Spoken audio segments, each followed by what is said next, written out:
ताजपुर जंगल में शाम का समय था। हल्की हल्की सर्द हवा बह रही थी। आसमान में बादल थे। ऐसा लग रहा था जैसे बरसात होगी। सब जानवर अपना खाना खाकर तेजी से अपने अपने घरों की तरफ जा रहे थे। बीनू बाज भी आसमान के रास्ते अपने घोंसले की तरफ जा रहा था। आज वह अपने घोंसले से बहुत दूर आ गया था, इसलिए वह जल्दी से उड़कर अपने घर पहुंचना चाहता था। अचानक उसकी निगाह नीचे एक पहाड़ी की ओट में पड़ी। उसने देखा कि 4 भेड़िए अपने मुंह पर कपड़ा बांधे और अपने आप को दूसरे जानवरों से बचाते व छुपाते हुए ताजपुर के जंगल की तरफ बढ़ रहे थे। बीनू बाज को उनकी इस हरकत पर कुछ शक हुआ। उसने एक बार तो सोचा कि मरने दो मुझे क्या, लेकिन उसने सुन रखा था कि उसके जंगल पर आने वाले नए साल के मौके पर कुछ आतंकी हमला कर सकते हैं। तो उसने उन 4 भेड़ियों की हरकत के बारे में पता लगाने का निश्चय किया। वह धीरे से नीचे आया और एक पेड़ पर छुपकर बैठ गया। अब बीनू बाज तो उन 4 भेड़ियों को देख सकता था, लेकिन वो 4 उसको नहीं देख सकते थे। वो 4 भेड़िए भी उसी पेड़ के नीचे आकर बैठ गए। काले बादलों की वजह से अंधेरा होने लगा था। 4 भेड़ियों में से एक बोला, बस अब थोड़ी देर की बात है, जब ताजपुर जंगल के सब जानवर सो जाएंगे और फिर हम उन पर हमला कर देंगे। दूसरा बोला, हां, सब अपने अपने हथियार चेक कर लो।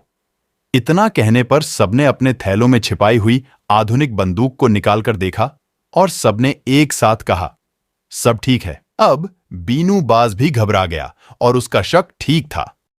अब उसने सोचा कि सब जंगल वालों को इसके बारे में बताना चाहिए, जिससे कि वो अपने बचाव में कुछ कर सकें। वह तुरंत धीरे से उस पेड़ से उड़ा और अपने ताजपुर जंगल के द्वार पर पहुंचा। डर और घबराहट से वह पसीने पसीने हो रहा था। उसको इस हालत में देखकर खेमू खरगोश बोला, अरे बीनू, इतना घबराए और बदहवास से कहां भागे जा रहे हो? इतना सुनकर बीनू बाज रुका और नीचे आकर खेमू खरगोश के पास बैठ गया।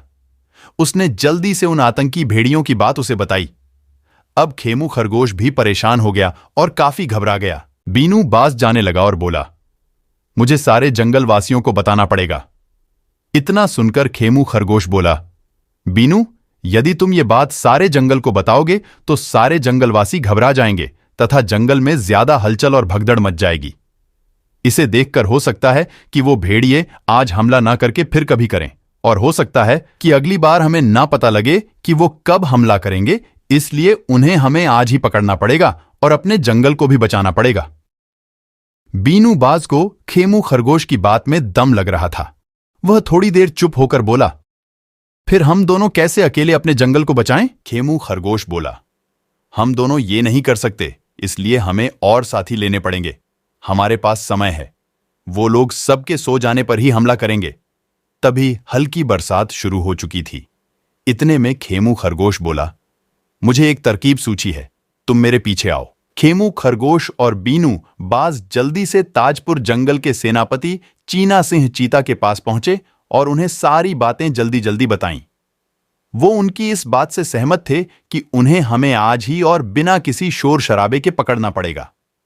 तभी खेमू खरगोश ने उन भेड़ियों को पकड़ने की एक योजना बताई तो वो खुश हुए। सेनापति बोला, हां, ये ठीक रहेगा, इससे हम उनको बिना किसी शोर शराबे के पकड़ सकेंगे। अब सब मिलकर बीनू बाज के पीछे उन छुपे भेड़ी ये आतंकियों के ठिकाने की तरफ चल दिए। जब वो सब उन आतंकियों के पास पहुंच गए तो बीनू ने उन्हें रुकने का इशारा किया। अंधेरा काफी हो गया था और अब बरसात भी तेज थी, लेकिन उन सबको दिख रहा था कि वो आतंकी वहीं छिप है। अब सेनापति चीना सिंह चीता ने कहा, अब हमें अपनी योजना पर काम करना है। बीनू, तुम अपनी चोंच में उठाकर इन अजगर भाइयों को पेड़ की डाल पर ठीक उन आतंकियों के सिर के ऊपर बैठाकर आओ।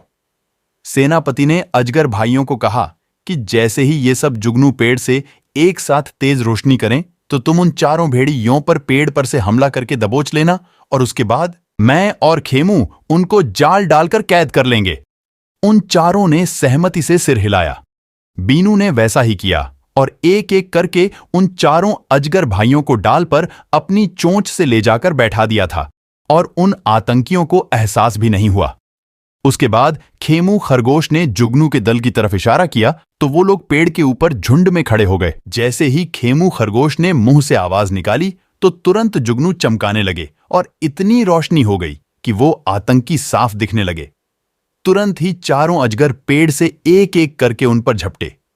इससे पहले कि वो कुछ समझ पाते, खेमू खरगोश और सेनापति चीना सिंह चीता ने उन्हें जाल में पकड़कर कैद कर लिया और झटपट बीनू बाज ने उनके हथियार छीन ली। वो अब पूरी तरह से कैद में थे। उनको पकड़कर उसी समय जंगल के राजा शेरसिंह के सामने पेश किया गया।